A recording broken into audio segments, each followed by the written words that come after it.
This is an interview with Peppy Laakso for the Youngstown Historic Center of Industry and Labor Oral History Project titled Women at Work.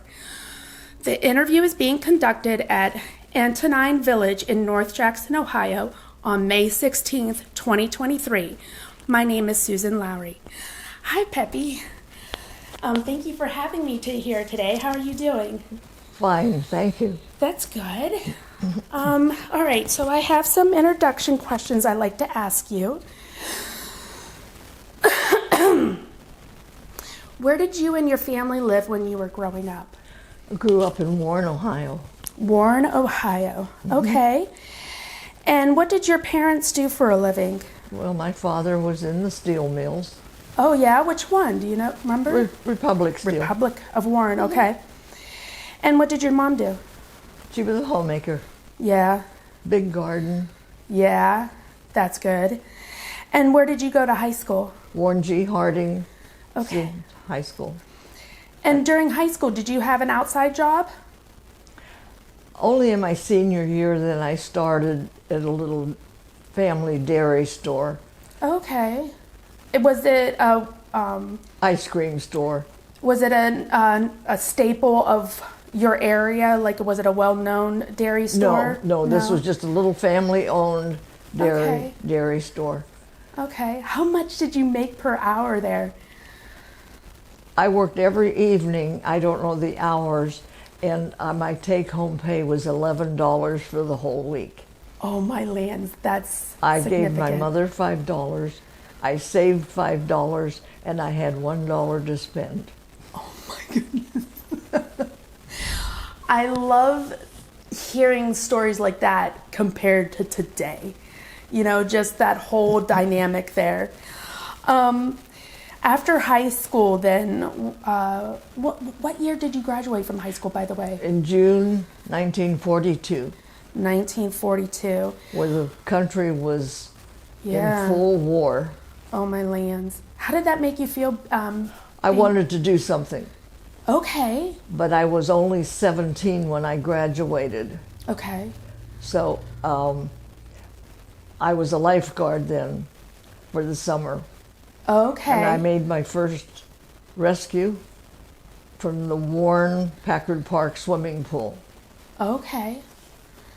I did a swimming rescue. Was it a child, an adult? A grown man went off the diving What? board and couldn't swim. Oh, my lands. And I didn't weigh more than 100 pounds at the time. How did you do that? I was a good swimmer. Oh, my lands. What was it like when you had to do the test for being a lifeguard, or were there no tests? Oh, yes. We took a 30, I believe it was a 30-hour course, Okay. 10 weeks 10 weeks, okay. that we had to go through the course. And then we were tested for Red Cross and YMCA certified. Okay. So I was also a lifeguard and also a water safety instructor. Okay. Oh, did you teach classes for young people? Yes. Okay. And what was that like for you?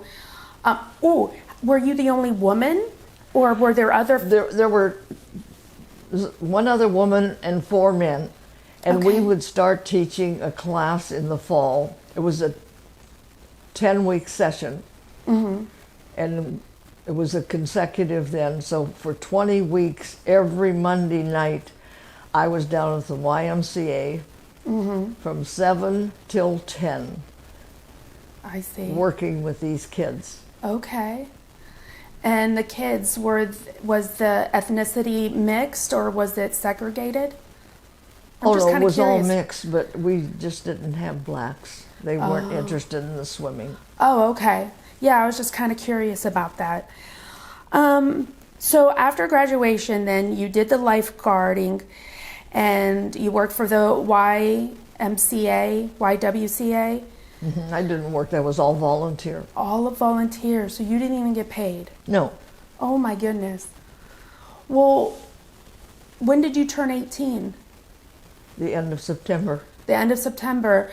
And now that you're 18 years old, and you wanted to do something to help out the efforts for the war. What did you end up doing? Well, then for a year I worked with the Army Corps of Engineers. Army Corps of Engineers? Okay. And what did you do there? Mostly messenger work, running, because I didn't like office work. I didn't like typing in shorthand. Okay. Yeah. I don't blame you. And I was out in the field with the men. And we put in Mosquito Reservoir, West Branch, and Berlin. Oh.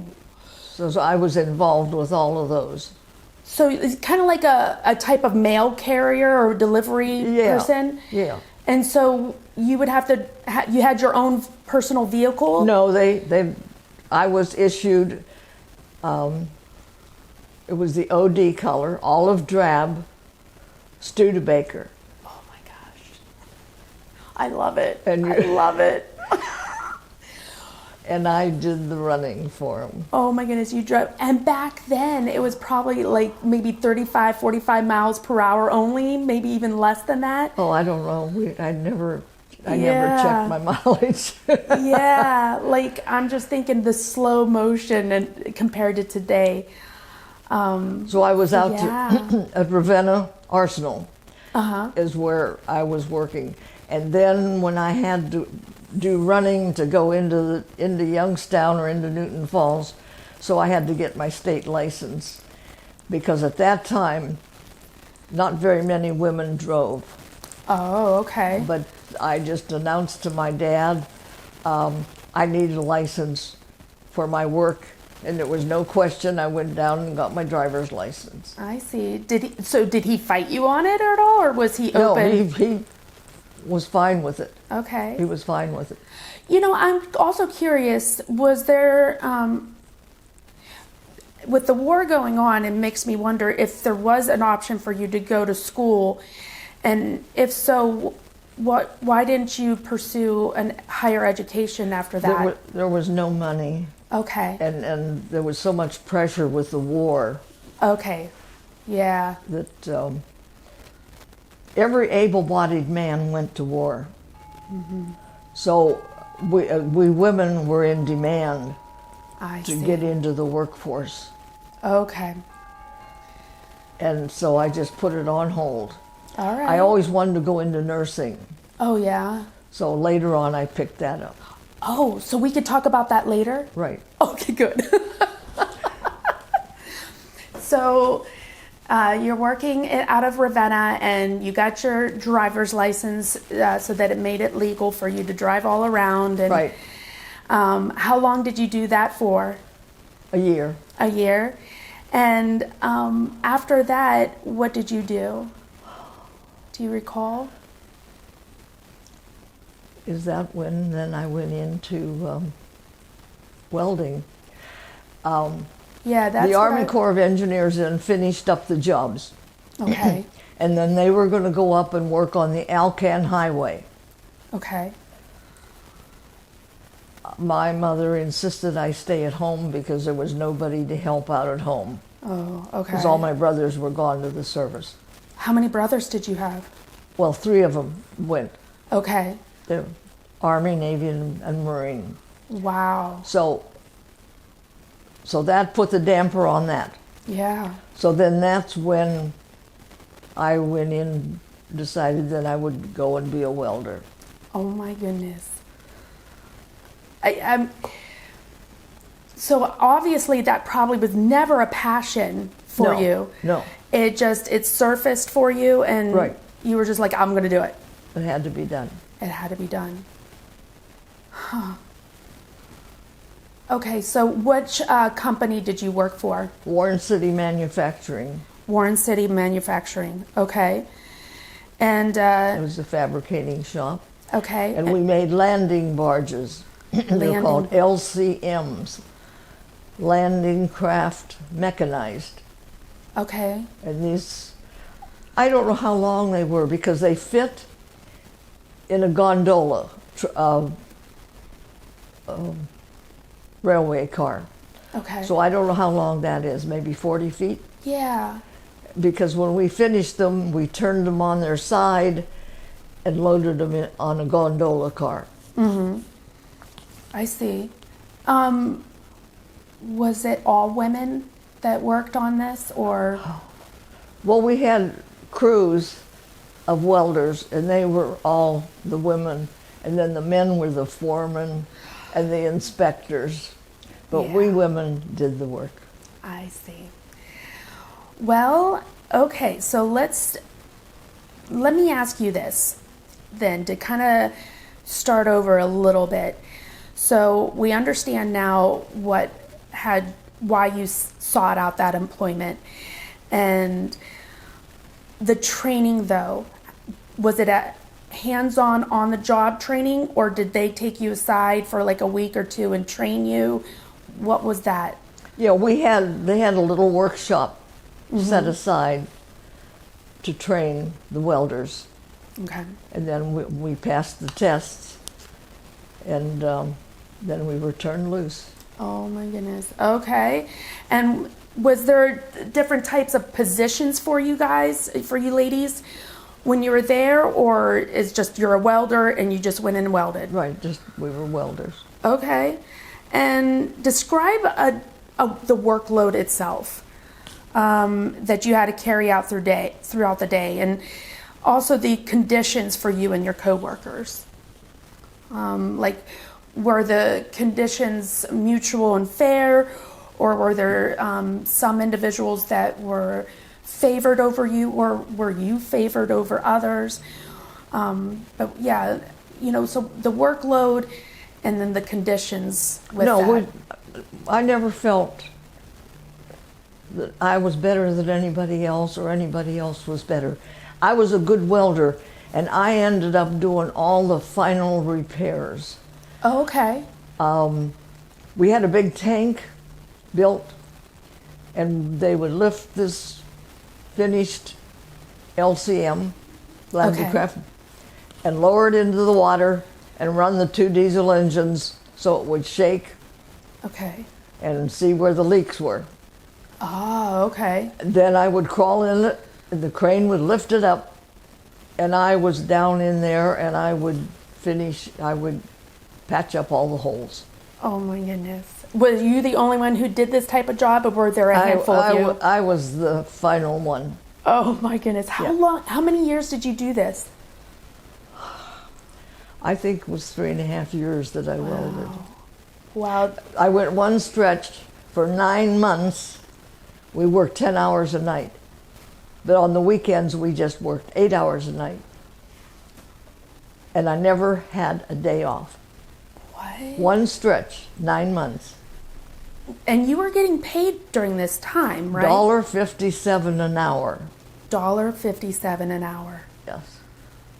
So what, by the time you took home money, was that good money for you then, for the family? You don't remember? I don't remember. Okay. I had spoken to one other, Rosie the Riveter, just last month, and she worked for Trustcon, and she's like, I was rich. So that's why I asked that question. I was curious. What did they make at Trustcon? You know what? I didn't do the interview, so I don't remember what she did exactly. But she had things that she needed to do, and there was a quota that she had to meet. And I saw one of the slips, the receipts that she did. Because when I worked with the Army Engineers, and that was one of my jobs, checking out and the shipping ladles and all, from Trustcon, Commercial Shearing, Republic Rubber, and keeping track of it was landing mat, pipe. I don't know what all they made at these places, and keeping track of that. Oh, you might want to meet Ethel then. I think you two would have fun having a little chit chat. So she's the same age as you. We had to have a badge for security. Yeah. With our picture on it. I had a string of badges to get in and out of all these plants. I see. And that's when you, like you said, when you worked for the Army Corps of Engineers. Yes. That's when you were doing all those travelings. Yes. That's really interesting, the connection there between you two ladies then. Yes. Yeah. Yes. I was in and out of Trustcon, Commercial, Republic Rubber, Republic Steel. Wow. And when you say Republic Steel, are you including like the Youngstown area Republic Yeah. Steel?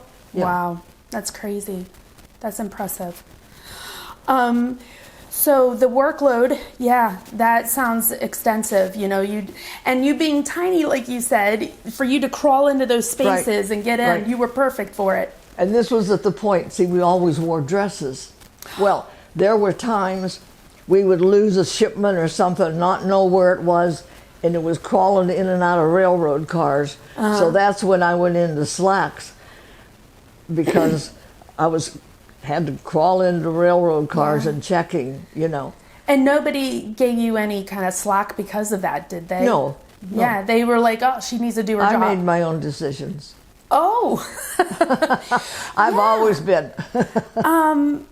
So you know what? How many women would you say were employed with you? Oh gosh. Just too many to count? Yes. Okay. We had crews, and there were maybe 8 or 10 on a crew, and then a foreman that would oversee that group. Okay. And did you ever feel like a minority as a woman? A what? A minority, like did they ever single you out? No, I was there to do a job, and it didn't bother me They at all. didn't give you special treatment, like, oh, you know, she's a woman, so we got to be delicate. No. They were never like that with No. you. That's awesome. And then, let me see here. How do I want to ask this next question, if at all? Okay. No, I just asked that question. Okay.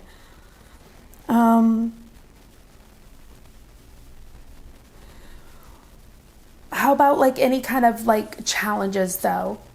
What kind of challenges did you have on the job, and how did you overcome those? Are you able to share one or two experiences? What do you mean by the challenge? Well, I kind of like that to be open-ended, like it could be anything. So first of all, like say, did you have any issues with your coworkers or with your foremans and managers, supervisors, with the women or men? Or were there safety issues that were going on? I mean, so like Okay. it could go on as personal between human beings or even just on the job, you know. We threw safety out the window. Oh, There was, I did all the final repairing and also loading these landing barges on the railroad cars. And I would go up a 10-foot ladder, put my one leg through the rung to hook it so that both hands would be free. I hauled this cable up with me, and this is garden hose size, filled with copper wire. I would hang it on my shoulder, carrying that up, welding hood on my head, and on top of that ladder I would weld on this angle iron that we had to put on so that we could hook the straps. no safety harness. No safety harness. What no. about clothing?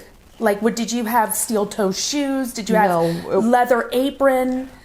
We had leather sleeves Okay. that we would slide up over our clothes, but the rest was blue jeans were just coming in, Okay. and it was just wearing slacks and a top. We got a lot of burns. We tied our hair up with bandanas I see. and then put the hood on. Okay. But those sparks would just fly in and catch any crack, and then would burn you. Oh. So we had a lot of burns. Oh my goodness. Did you ever get so severely burned that you needed to be hospitalized or medicated or I medical? had the flash burns with my eyes at times, and then we had special welding eye drops that we used. But I knew at one period it was just like someone had thrown sand in my eyes. But we were welding so close together we would get flashed. You'd lift your hood up to put a new piece of wire in, and somebody would be welding right next to you, and you would get that bright light. Yeah. And that steel was like at 2,800 degrees it melted. The steel was melted like water. Yeah. And I burned my eyes then. Oh my goodness. Did you have to take any time off of work from that? No, you don't take time off. You had to come out. Oh my goodness. How did that make you feel? Just, you know. It had to be done. It was a war. Yeah. It was war. Yeah. I think I hear what you're saying. It's just, I think I'm just really overwhelmed in my mind to think about the mindset that you women had, and not just you women. I mean, it just everybody, it sounds like, from your standpoint. Okay.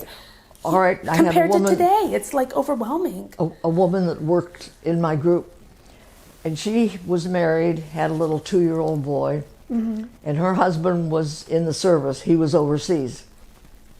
And one day she got the call that he had been killed in action. I still cry. She came out to work.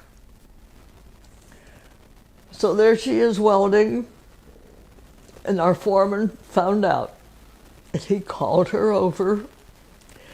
And he said, you know, you can take a couple days off, you know, for what you're going through. She said, no, I have to help win the war. And that's how we worked. We were all that way. Wow. Wow. I don't think you'd find that dedication today. No. No.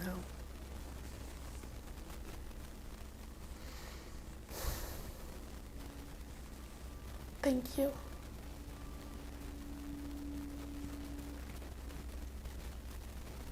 It's funny, you know, after all these years, and you still, it's like yesterday. Wow.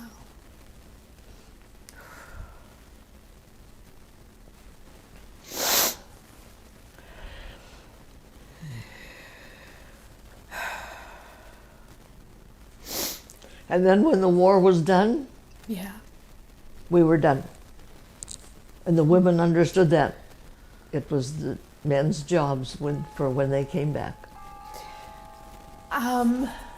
Were there later on, maybe not right at that moment, maybe a couple of years or so later on, were there women who were like, no, I enjoyed that work. I want to go back to work at the mills and the factories. Did you know anybody who was like that? Not really. No, I lost contact with everybody. Yeah. But we knew that those jobs were for the men I see. when they came back. I see. And there was a union there we could join or not. And, I had that as a question. and yeah. we opted, most of us women opted not to join the union. We didn't want anybody telling us what we could do and what we couldn't do. We were out there to help win the war. That was it. Wow. Whew. It was heavy stuff, you know, for a 19-year-old kid. Yeah. You had to grow up fast. Fast. Real fast. Right. So you said you had 3 brothers. Did you have any other siblings besides the 3 Oh, that yeah, went to I'm war? one of 11. Oh, wow. But it was only the 3 that were in the service. Because they were the oldest? Well, Or just that they... they're the brothers. Yeah. And so you had younger siblings that your mom stayed home and were taking care of them while you were at work? Yeah. I see. And that's why even when you worked at the dairy store, you gave your mom $5. Mm-hmm. When you saved the other $5, what were you saving up for? We were just taught to save. Okay. That you never spent all your money. And I ended up, by the end of the war, and I had $1,500 saved. Oh, wow. That is fantastic. What did you do with it? Do you remember? Can I ask? When I got married and I paid the house, I bought the little house. Oh. Did you live in Warren with your husband? In Holland. In Holland, okay. Okay, let me see something here, because yeah, some of these questions are just kind of irrelevant, or Yeah. we already kind of touched on them. Nope, okay. But they could be the type of questions that I might ask you later on too. You know what? As a welder, was there, I want something positive here. What did you ever have fun on the job, or what was something that you enjoyed most about welding, or just being in that atmosphere, in that environment? Was there anything at all? Not really. There was this crane operator. Oh, he was good. He was an older man, Yeah. real chubby. No offense. Yeah. But he could run that crane. I mean, it was a huge overhead crane. Yeah. He could come down with that chain and whip when a rat would run across, and he could catch that. But That's a great story. But he always called me his little chicken. Oh. You my little chicken, he would call out. Oh, that's adorable. I love that. Oh, that's a great story. The crane and the chain and a rat. And he could hit it. Oh, my lands. That's talent. He was good. What did you dislike the most about that job? Oh, I don't know if it was. No? It was just a job that had to be done. Wow. Okay.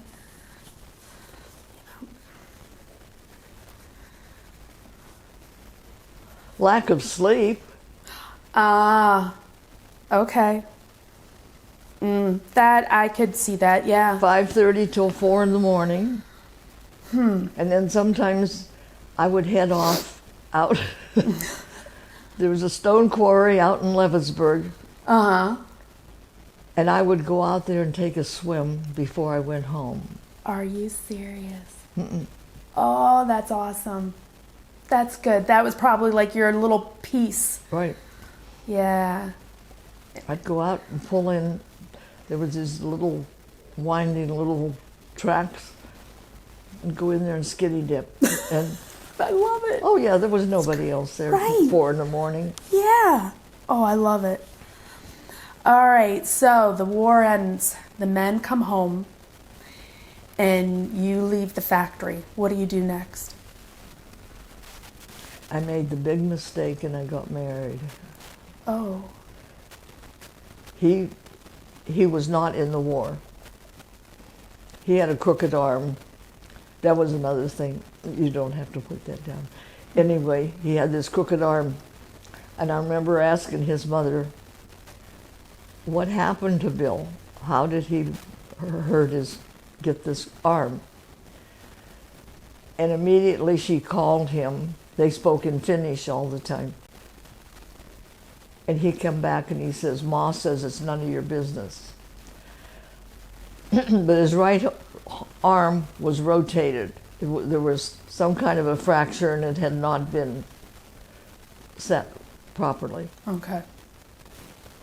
So I never did know how that happened or when it happened.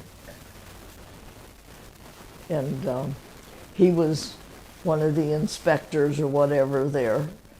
And he pursued me, and then I married him, and I knew right away it wasn't right. And then I made another big mistake, and I went to this attorney. His name was Sullivan. He was a Catholic. He said, you have no grounds for divorce.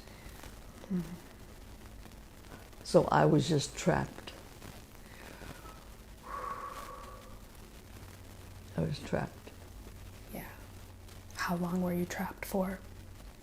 21 years till finally I couldn't take it anymore. And Don Hanai, I don't know if you knew him, he was a That name sounds politician, sharp attorney, and I went and he says, I'll get you that divorce. Because Bill was slapping me around, he'd hit me. And I got the divorce. Children? 4 girls. 4 girls. It's your kid, you raise it. he went to work and he would tell, and this came from friends, and the friend told his wife, and the wife told me, well, I knocked up the old lady again. That's what I lived with. Right. How are your daughters doing now? They're great. Okay, good. How about Bill? He's gone. Okay. Did you ever remarry? No, No. I couldn't trust anybody. Yeah. After that, after 21 years, yeah. Yeah, you don't. When you come out of a bad marriage, you don't go into another one. If you've had a good marriage, and say it's terminated, you know, that you lost your spouse, then you would go into another marriage, but not when you've had a bad one. You don't take a chance. Yeah. So you had mentioned, though, about nursing school. So did you do that?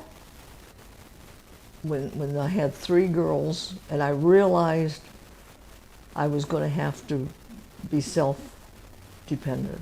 I see. Mm-hmm. And that's when the licensed practical nursing started, the school, the one in Salem. Okay. But I got into Chauvin, Oh, okay. practical nursing. So I got into there. They started in 1954, and I got into the class in 1958. And it was just a 1 year. So with 3 kids, Yeah. I would get up at 4 in the morning and study from 4 till 6. Get him off to work.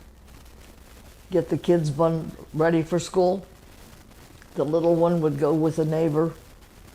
Mm-hmm. And I would go to school. Wow.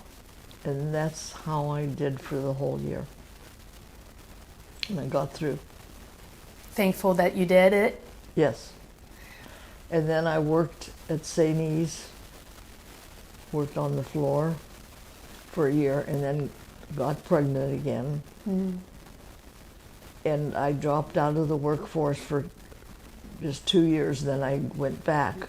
Mm-hmm. And went into the emergency room. That's the only, I called and I said, I just want to work weekends and nights. That was the thing they said, oh, we're not hiring any part-timers. And I said, well, I only want to work weekends and night turn. And they said, can you start this weekend? And I loved it. I loved it. Good.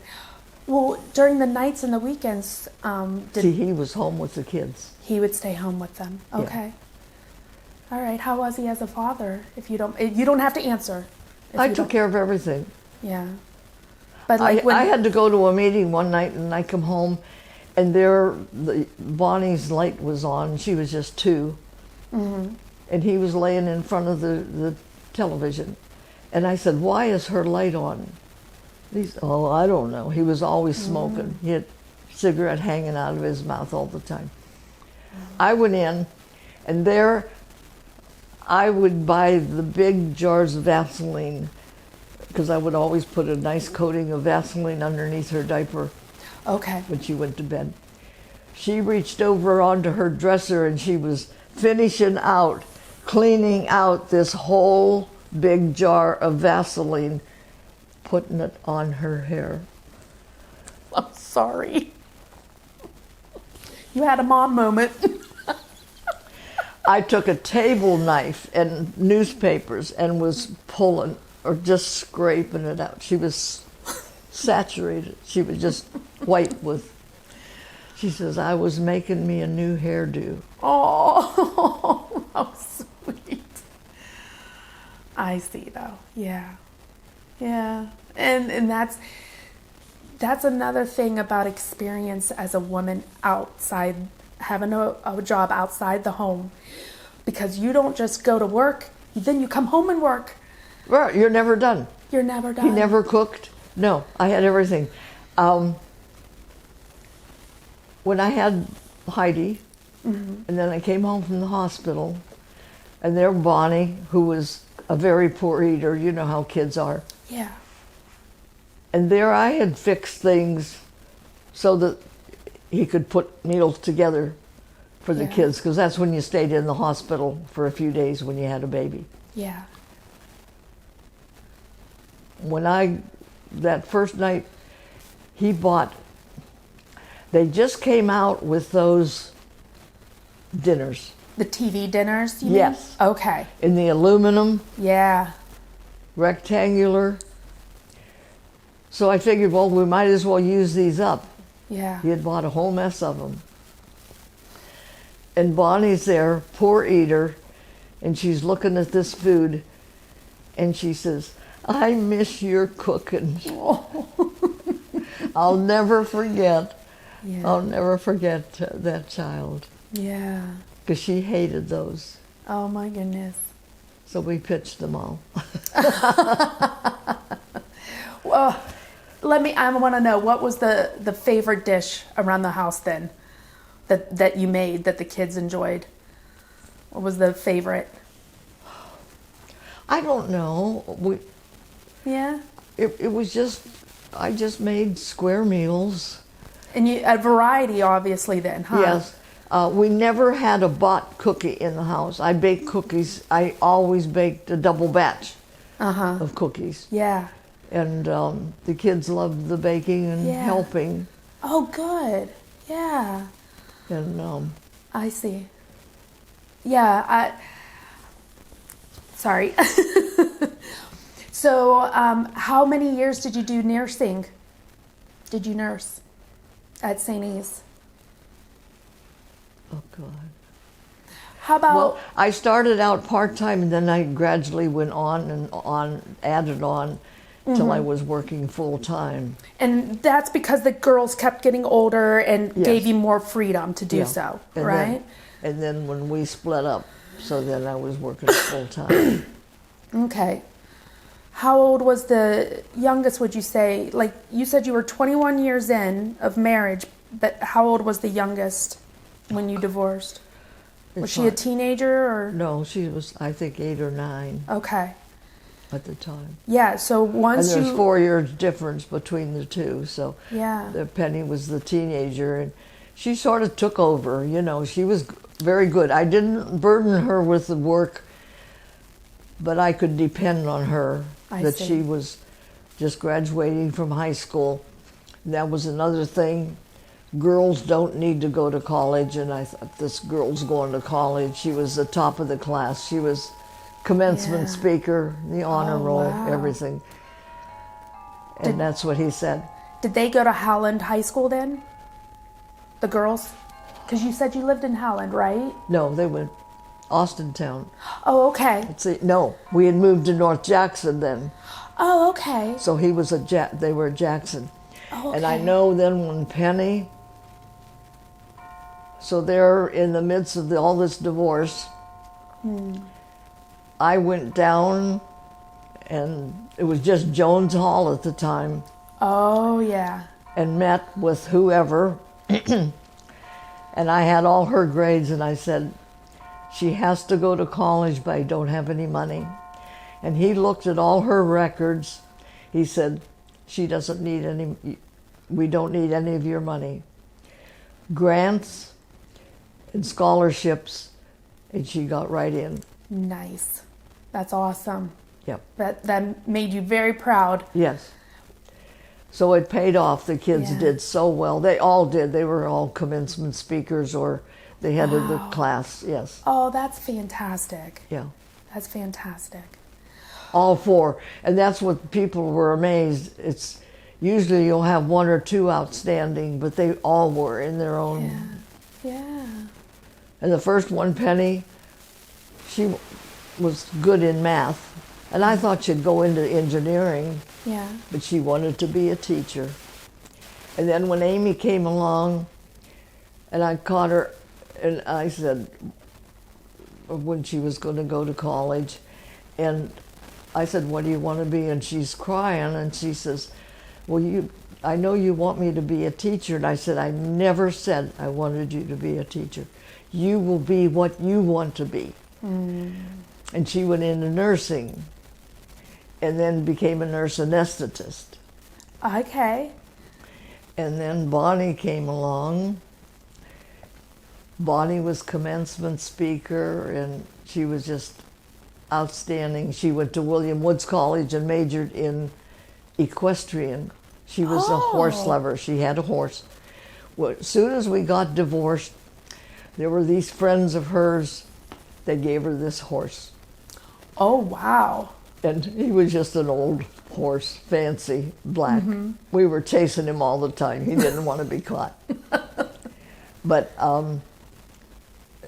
and she was out there at William Woods College in Missouri. Wow. And then there was a group, they were looking for new Olympic members. And she had graduated from there and was teaching at the college. But they saw her riding and they wanted her to come east to go on the Olympic team. So she came east, but we couldn't afford a $10,000 horse. Oh. And she got in with the DuPont family. And she worked at Woodstock Farm in Chesapeake City, Okay. Maryland. And there she got her foothold there. And then, Okay. but her life was all horses. And then finally, then she went back to school again and became an attorney. She says, I have to get a job to make money to feed my horses. That was her excuse. Yeah, hopefully she made good money being an attorney then, huh? So she's a practicing attorney now. All right. So. Oh, wow. And how about the baby then? What's her name and what does she... Heidi. Heidi, okay.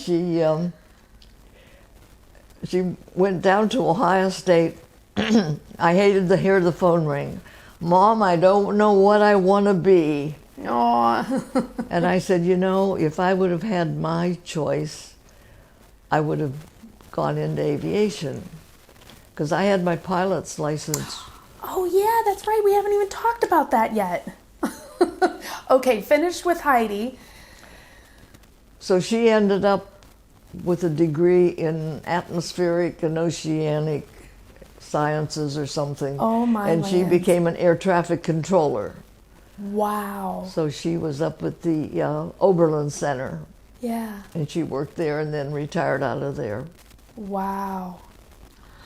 Yeah, let's go ahead and backtrack now because, like I said, you know, sometimes this conversation just kind of... I know. And we kind of... Because if I remember, you were 19 years old when you got your pilot's license. Yes. So what made you want to get your pilot's license to begin with? From the time with Amelia Earhart that I wanted to fly. I see. And when I first started my job, and then I had got my brother's car because he was in the service, so he let me use the car. Yeah. And I bought it from him. Mm-hmm. So then I had transportation to get to the airport, and I started taking flying lessons out of the Youngstown Municipal Airport. Yeah. And I soloed in 6.5 hours, Mm-hmm. which is unheard of today. Mm-hmm. And I went on and got my private pilot's license. I had that by the time I was 20 years old. Oh my goodness. Were you able to use it often? No, there was nothing in the aviation field for women at that time. Oh, yeah. And you didn't feel the need to break any barriers and move forward to that? Well, I didn't have the money, Yeah. so. Yeah, okay. And then that's when I got married. He said, oh, you can continue flying. Well, then that was for the Yeah. birds because I wasn't, you know. Right. It was an expensive hobby. Yeah. Yeah, it is. It is. It's a shame you weren't able to pursue it, but Right. you did get to be a nurse, though, because that was also a passion of yours then, too. So I went into practical nursing when I had the 3 kids. Yeah. And then, And let's also, for the record, when you had your pilot's license, I think Natalie shared that you were the only woman in Mahoning County that had one right, at that time. at that time. Yeah. Do you remember by chance what year that was? Or even a generalization? I don't know, about 1946, Really? in the 40s. Yeah. I don't remember the dates. Okay. And then Wow. a man. He was the FAA inspector, and he was stationed in Columbus.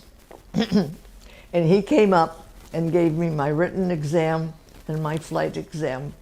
Because he wanted to make sure, 'cause I was the only woman at that time that was flying. Yeah. Did the men ever give you any slack either? Or No. did they harass you or discriminate you for being a woman and flying? No. Isn't that something? That's great. Because, yeah, sometimes you would think that they would. Or at least even just one guy would do No. that to you. But no, that's fantastic.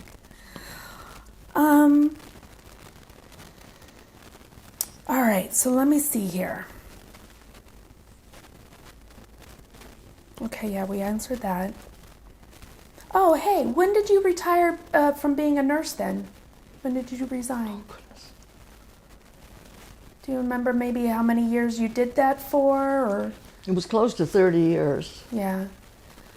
And what made you I was resign? about 65, 67. You were at retirement age and you were just like, Right. okay. And then I retired. I took a retirement, and then I would work on call. Oh, okay. So that kind of phased me out. I see. Yeah. I was working in the emergency room at the time. After retirement, what kind of stuff did you do to occupy your time? What kind of hobbies did you have? Grandkids? Oh, you- yeah, but I Hang out with the always on my days off, and I would always help with the kids. Yeah. But that was not my life. I started skiing. Oh my gosh. Don't ask me what else I got into, but What? No, I want to know. downhill skiing, and I skied all over, even in Innsbruck, Austria. Oh my The goodness. Alps, yes. Wow. That's impressive too. The Alps. Holy smokes. Okay, anything else that you did that, that like race car driving or, oh, how about, did you do any more kind of swimming or lifeguarding as you maybe, did you pursue anything like that afterwards, after you retired? Well, it's difficult for me to place it with my life, but I taught the life-saving classes down at the YMCA for years, Yeah. and then I had a pool at home, Oh, okay. and none of the neighbor kids knew how to swim, and so I set up classes at home, and I literally taught all the kids in There you North go. Jackson Okay. to swim. That's fantastic. And I remember this doctor that I worked with, he did not know how to swim. And he had 6 kids. So I was charging $10 for 2 weeks lessons, 2 weeks of lessons. Uh-huh. He says, oh, that's too much money. And I said, I'm not looking for students. I was loaded. Uh-huh.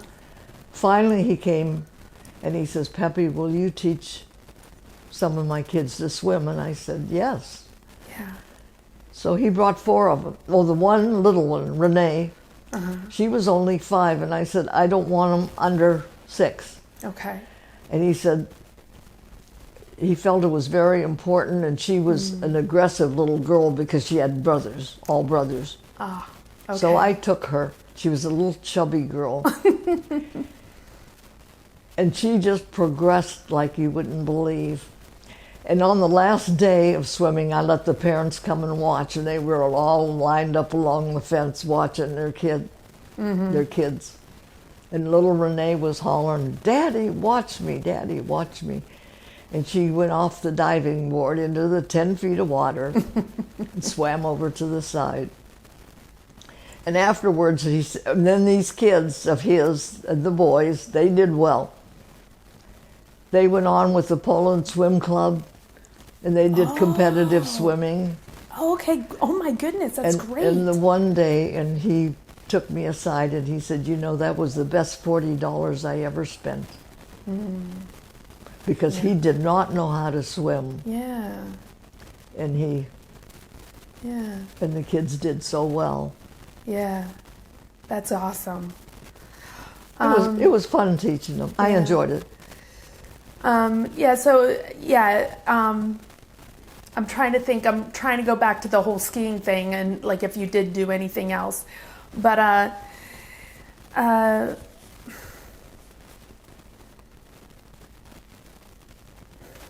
did you ever miss working in the factory by chance? Did I miss? Yeah. Did you ever miss it? No, No. no. Mm-mm. All right. So we talked a lot, and there was a lot shared, but at the same time, sometimes when these conversations evolve, some things might get missed or overlooked. Like we almost overlooked the whole pilot license Right. and flying. But I always like to end my interview being able to ask you guys, ask you ladies, if there was anything else that you could think of that you would like to share, that you don't want to get left out. Something about when you worked at, when you welded, when you worked for the Army Corps, or even as a mom and a wife, you know, the juggling back and forth.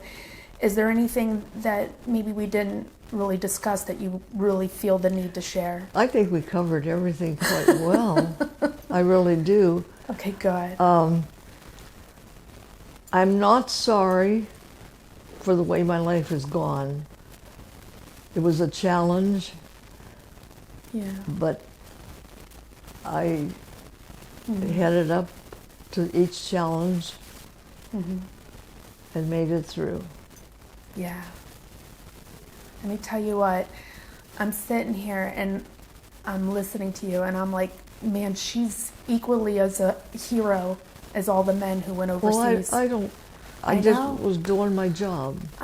Well, not just you, but all you ladies. I mean, I think that's why, yeah, this is just so important, you know?